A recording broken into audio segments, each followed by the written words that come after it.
तर शेतकरी मित्रांनो, जसं तुम्ही बघू शकता, आज जे काही आपल्याला फळं लागलेली आहेत हे पहिलंच पीक आहे आणि त्या मानाने आपल्याला खूप चांगलं फळ लागले, जवळपास एक 8 ते 10 किलो प्रति झाड.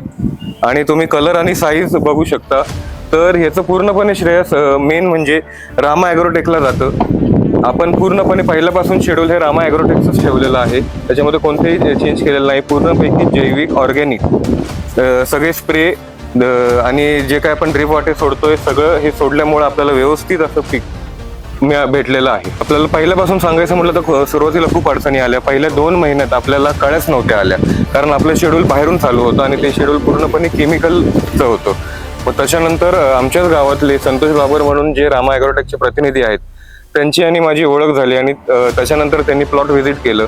त्यानंतर काय आपण कुठला लिक्विड किंवा कुठलं कॅन किंवा कुठला स्प्रे घेतला पाहिजे हे आम्हाला त्यांनी मार्गदर्शन केलं आणि ते आम्ही पूर्णपणे फॉलो केलं आणि त्याच्यामुळे तुम्ही बघू शकता की आपल्याला कशी फळं आता आहे. तर माझं वैयक्तिक मत असं आहे की बाकीचे जे कुठले केमिकल आहेत उत्पादनं आहेत हे वापरण्यापेक्षा रामा ॲग्रोटेकचे जर सर्वांनी प्रत्येकाने उत्पादनं वापरली तर पहिली गोष्ट म्हणजे हे सगळं ऑर्गॅनिक आहे आणि दुसरी गोष्ट म्हणजे रिझल्टही याचे चांगले येतात. पहिल्या वर्षीचं पीकच जर 8 ते 10 किलोच्या जवळपास असू शकतं, तर तुम्ही विचार करू शकता दुसऱ्या, तिसऱ्या किंवा चौथ्या वर्षी किंवा त्याच्या पुढच्या वर्षीची पिकं किती चांगली येतील.